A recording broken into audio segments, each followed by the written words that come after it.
President Trump has arrived in Miami for the latest pathetic attempt by the deep state to thwart his 2024 inevitability, and his poll numbers have only skyrocketed as a result. Hey, gang, it's me, Dr. Steve, back in the studio, ready to roll, and we're going to see precisely why today, Arraignment Day, is the exact same day that President Trump has opened up what many are calling an insurmountable lead that's realizing the worst nightmares of the woke left. You're going to absolutely love this. President Trump arrived in Miami yesterday for his arraignment in a federal court involving several criminal charges regarding his handling of classified documents that, ironically, he, as President of the United States, alone has full and complete jurisdiction over. But if you're a mind-numbed viewer of the dwindling audience for CNN or MSNBC, or what's left of the readership of the deep state mouthpieces like the New York Times and Washington Post, that presidential prerogative of plenary authority to classify or declassify apparently applies only to Democrats, even if they're not the president of the United States. You know, like then Vice President Bumbling Biden and his stashing of classified documents in his Delaware garage, or Hillary Clinton and her storing classified material on a personal laptop. No, that's all fine and dandy, according to the woke left, because guys like that are members of the Democrat deep state. But the Democrat deep state doesn't like you. Well, then absurd charges like illegally possessing classified documents that you alone have the power to declassify. Yeah, absurd charges like that, well, they abound, with CNN and MSNBC dutifully communicating deep state talking points. Pro-Trump protesters have already gathered in Florida. They are gearing up to show their support, and here's what one had to say. Well, if he gets indoctrinated, January 6th is going to look like a playground. It's going to look like a playground. From the inside voices that I hear from all the militias and everything else, it's going to be a playground. But if they want to fight, bring it.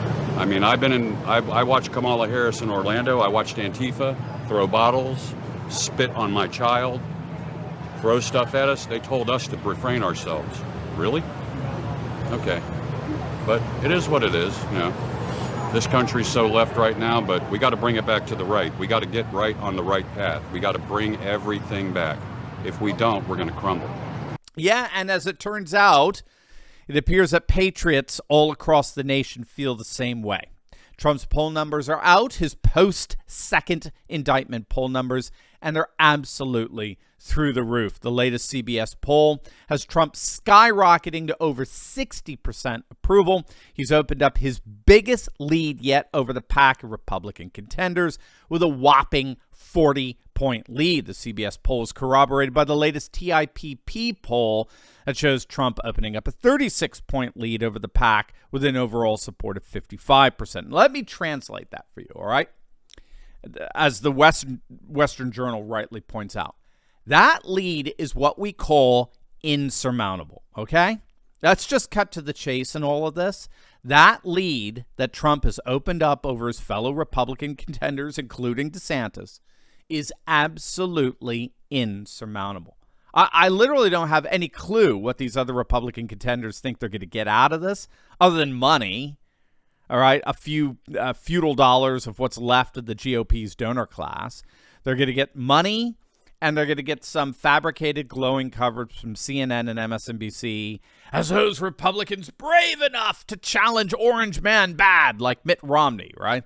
Who's crashing in the polls, by the way. Over 50% of Utah voters don't want Romney to run again. But regardless, the news just keeps getting worse and worse for the establishment Republicans and their allies in the Democrat deep state. A new ABC poll found that less than a majority of the overall population thinks that Trump's indictment was justified, while 47% believe that the charges are entirely politically motivated. People are not buying this. They didn't buy the original Mar-a-Lago raid. Trump's polls went up after that. They didn't buy the Manhattan DA's ridiculous indictment, and now they're not buying this federal indictment. Here's Joe Rogan's take on all of this. Though, if you go back and listen to that guy lying about his education record and lying about his accomplishments, and like, he's always been a problem. Yeah, politician, that whole it's a. And also all the stuff with his son and the ties to Ukraine and China and the money, the family. They got paid millions of dollars, and everyone's trying to obscure it because, well, better than Trump. If that guy was a Republican, they would be up his ass with a microscope. I know, it is unbelievable. But he represents what they thought was like a sane alternative to what President Trump was. Yeah. They thought, this is insane. Donald Trump is the president. That. Anything's better than him. And so they went with this corrupt career politician. Hey, gang, we're seeing it unfold right before our very eyes. Millions of average Americans are speaking with their dollars and boycotting Bud Light. And as we can all see, this boycott is hitting them right in the gut. It's wonderful.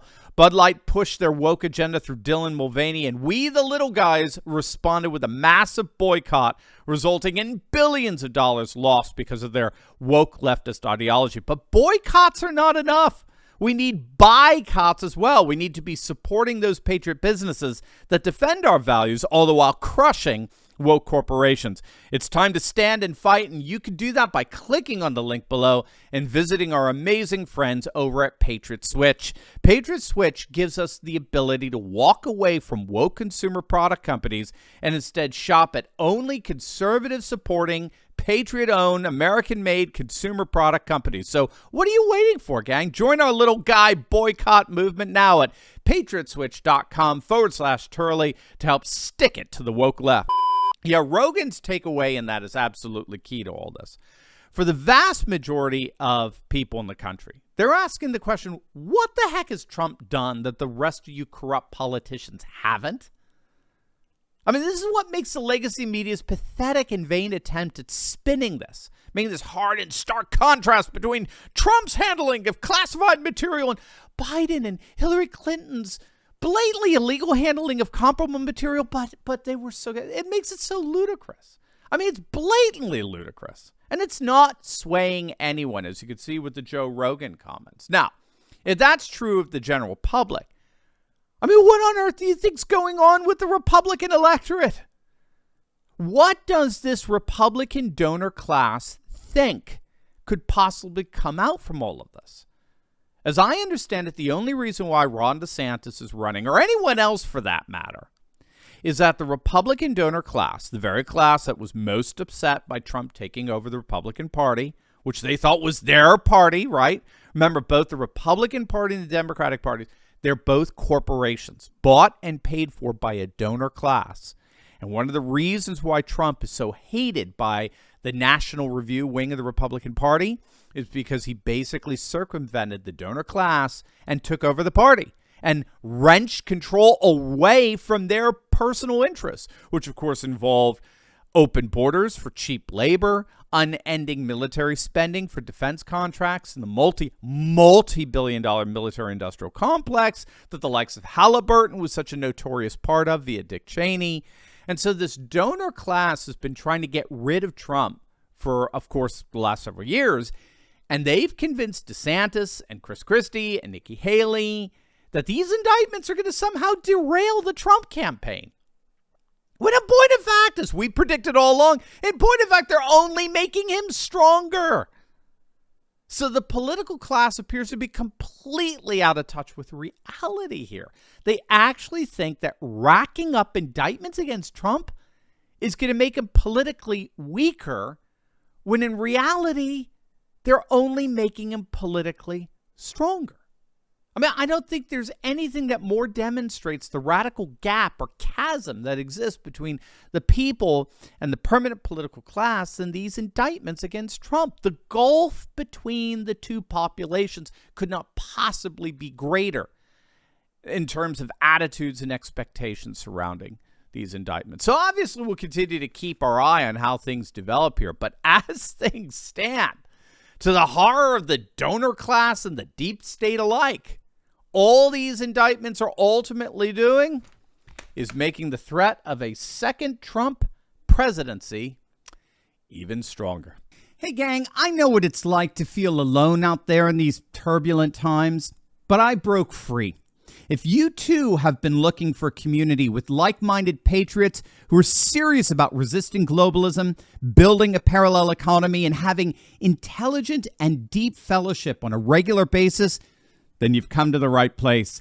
In my Courageous Patriot Insiders community, we're building a close-knit movement of, by, and for patriots who are breaking free from the outrage and despair cycles of the mainstream media and taking on the fight against globalism. Every week, I deep dive into the content I can't share on big tech and give you the cliff notes on the truth of how patriots just like you are building up their communities, starting patriot businesses, and fighting the woke in both public and private. All with a few history and political lessons from yours truly, of course. If you want to stop feeling alone as a patriot and stand together with this fast-growing community, be sure to click on the link in the description below. Don't wait. Join me and my Patriot Coalition today, and let's get fighting.